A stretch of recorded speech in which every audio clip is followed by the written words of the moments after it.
Welcome to the Learning Reinvented Podcast, brought to you by myself, James Politillo. And Katie Godden from The Learning Effect. There are lots of learning podcasts out there, so we wanted to do something slightly different. This week, we're talking about something that we help a lot of customers with. So it's the choice that you make when you're dealing with what type of learning to provide to your learners. So the technology versus human training. So James, as I mentioned, we help a lot of our customers with this and what the best approach is for them. Can you talk us through the process that we take in doing that?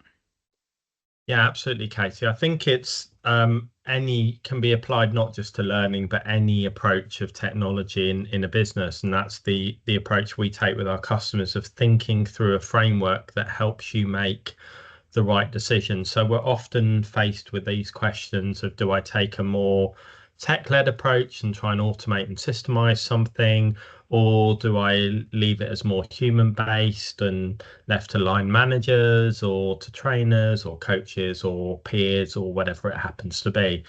And those decisions we're making on a daily basis, often more than once a day, as part of our jobs.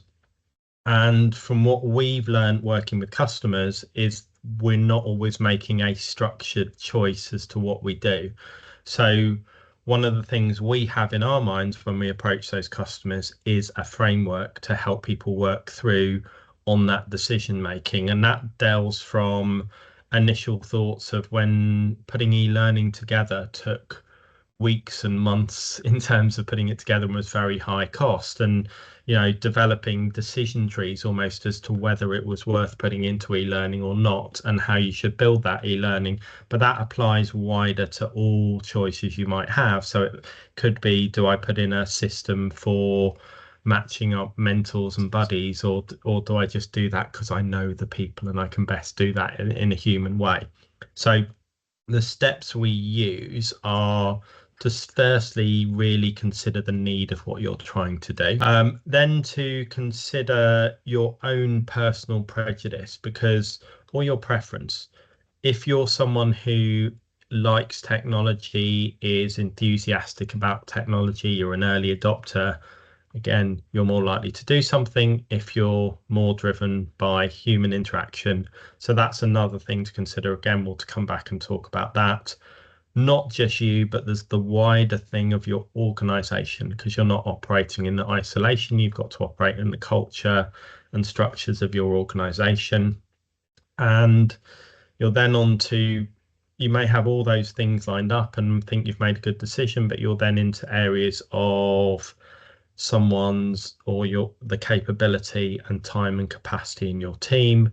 And lastly, about how you're going to measure that impact and know and be able to sustain and keep those things up. So that's a bit of a framework that we help walk people through.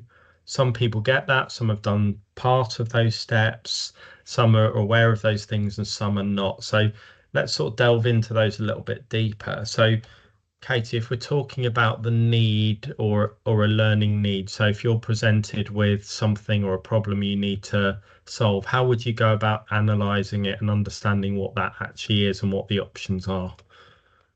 I think the first thing that I'd think of is what is the content? What are we trying to convey? What does someone need to learn?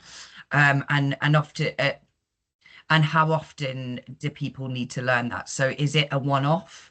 So are people just having to get this information once and that's it? Or is it going to be sort of your evergreen content that's always there, that that we need to keep going back to, because it might be something like compliance, for example. So that's where I'd generally start, and often to the how many people are we going out to as well. So is it to the whole company? Is it just to a small group of people? So they're some of the things that I would consider. Then also something else that we need to consider is how easy is it to create those different types of content as well. So in regards to technology, obviously you need to have the right resources in place to be able to create online content. As much as we've got different tools nowadays that we spoke a lot about in regards to sort of AI and things like that help you quickly create content. have you still got that resource there that's able to do that? And versus, have you got facilitators there that are able to facilitate those training sessions, and what does that look like? And have you got good managers? Have you got good coaches, as what you said earlier as well, James? Whoever's delivering that training, are they capable of doing that correctly? So that's something that we need to consider, and what's the best route of that. That then follows into the infrastructure as well. So, what is your tech stack like in your organization? Have you got the capabilities to be able to deliver online learning out to the masses? Or is it something that your organization doesn't necessarily do, or do well? Equally, are you able to facilitate sessions as well? Have you got enough room? Have you got the capacity to be able to do that? So, they're the types of things that we'd consider in regards to how we'd approach what route to go down. And we could go down a blended approach as well, obviously. So you could have it that you've got some online elements. So it might be the information that you want to get over to your colleagues and to your learners. So the core information, that might be an online thing, but you might obviously have more facilitator sessions where people can have better discussions about what they've learned as well. And I think understanding what your need is really important, because, and what your output of what you're trying to achieve, because it used to be sort of a choice as to whether you went online, offline, or, as you said, blended, which became this, well, we do a bit of both, which often meant we're sort of playing lip service to one or the other, or we may not have thought through the system. I think the choices become more nuanced now, because the power of tech, certainly if you're thinking about AI, which, if we're thinking about an assistant, which is that what that should be, there are opportunities for you to be assisted in the processes of you doing different things. So even if you're delivering face-to-face content in the classroom, because you've decided that workshop interaction is the best way of driving that behavioral change, that creativity, that conversation, you could still be using technology as an assistant to prepare the materials, to put together quizzes, to do research for you. So I think it's not quite so black and white as it may have been. One of the challenges you might have is, if you're producing online learning, how do we write the content? And a lot of that is human, from subject matter experts, used to be quite arduous, of going out and doing interviews. There may be other ways of using tech to help facilitate or make that easier now.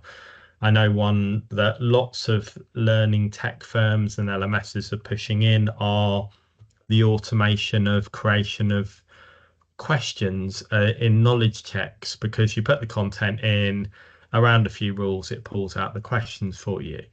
Now, again, that's okay, providing you've understood what the need is that you're trying to achieve. So is it just trying to test someone can regurgitate the knowledge? Then actually AI is not bad at doing questions around that. If you're wanting to create questions that are more around the application and nuance of that, then again, AI may not have all the information to put that in place. You might have to provide more context, either by doing that yourself or providing more guidance or materials to the AI to make it better at doing those things. So I think it's about building into there and understanding there is a scope and scale of different things that you might need to do across that. I think, so that's sort of understanding the need and what you're trying to do. The second point what we raised was around your own individual prejudice or preference.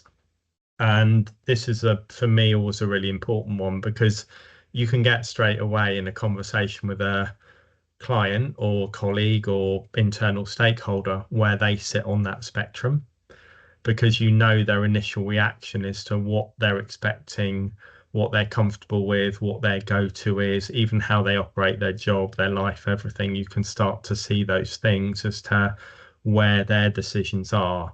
And starting with yourself, know where you are on tech and where you are on tech adaptation, because even at certain times I will not embrace something until I fully understand it. So I'm I want to understand the ins and outs of a system before I use it. I want to get involved in that, and that's sort of why some of the reason we do what we do.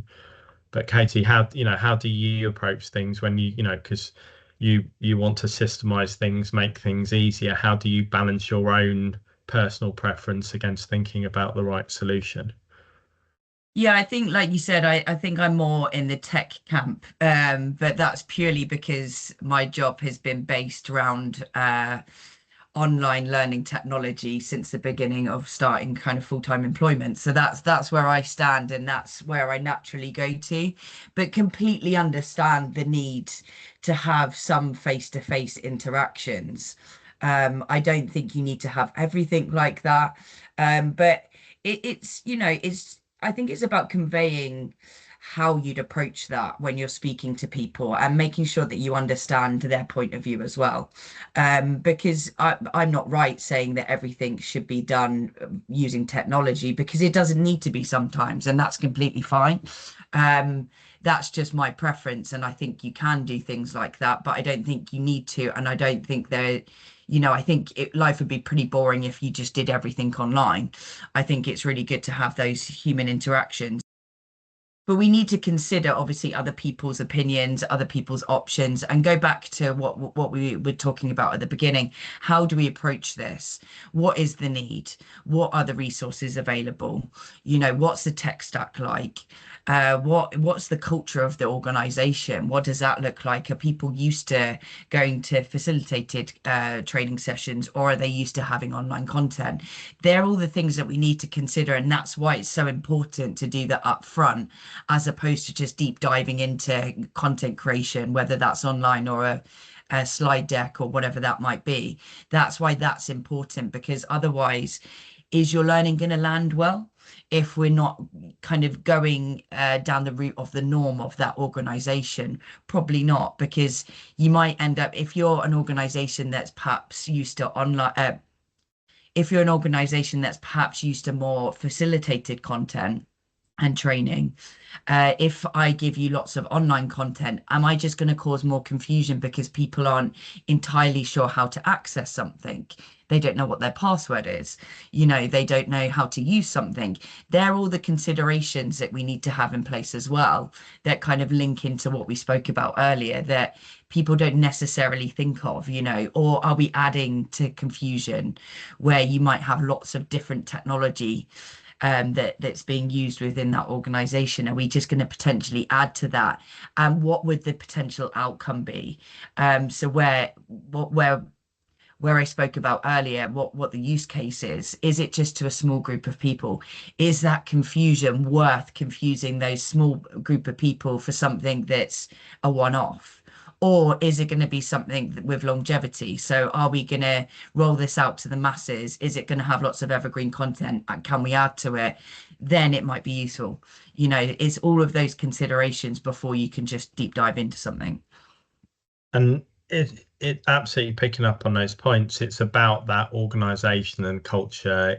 What's the outcome going to be? What's the impact going to be? And I've seen numerous times where the debate as to how you do something. So we need to achieve this outcome. Our people need to know this, need to sell more, need to be more compliant in this area, need to be more empowered, need to be better leaders, whatever. You drill down, get that need defined. And then we get into solutions. You're like, we've had all of that really valuable conversation. And then we come back to this solution. And you're like, that solution doesn't meet any of those things you've talked about, but that's like our go-to approach. So let's do a workshop. Let's pull people out of their, or let's put a 1 hour e-learning on, or let's create a nice video because we like doing videos, or let's do a manager brief. And often those conversations are driven by prejudice, personal preference, the highest paid person in the room having an opinion, or even just the war wounds you've got from previous experiences. So I've sat in numerous conversations where people have said, we need to create an e-learning course, or we need to create a video because we don't trust our managers to disseminate the message. And I'm like, but you're trusting your managers to run the business, to manage their team, to do all of those other things, but you suddenly don't trust them to cascade a learning message. Now, something's gone wrong in how you're valued by your line managers. So, regardless of the medium you choose, whether I do give them a one pager to read out at a team briefing or to fit into their team meetings or disseminate however they wish, empower them. How do you get this message across their team? We then go into the compliance route of we're going to put on a 1 hour tick box e-learning with a test at the end, and force them to do it. And then lo and behold, you're chasing the same managers so again, it's that really understanding your culture, your preference, and why you're making those decisions and what's going to land. And I think another really important point you raised was around what people are used to in their organization. And the sort of two things that I was considering that is what's normal for that organization. So online is the normal way we do this. Okay, you might have a system that fitting into that system is perfect because this is a way we do this, therefore why buck the system?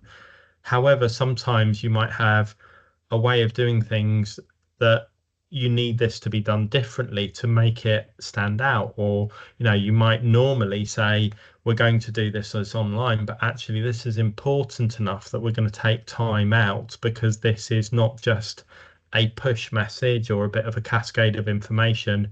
This is a culture and belief thing that we want to have the opportunity to have more debate. We want to be able to talk through. We want to engage people's ideas in solving these challenges or enhancing. And just as an example, that's just one example of how you might consider the different mediums you're choosing and pushing against your culture. But if you don't understand both where you come from, your stakeholders, how you structure things, how those change management and learning approaches are viewed in your organization, you're just blindly pushing out something without really considering that. And I'm not talking, massive sit down and do analysis, but it's in your head, that becoming your muscle memory of what are we doing, why are we doing it, how are we doing it, how's this going to have the impact. Those are the things that we want people to be considering throughout those.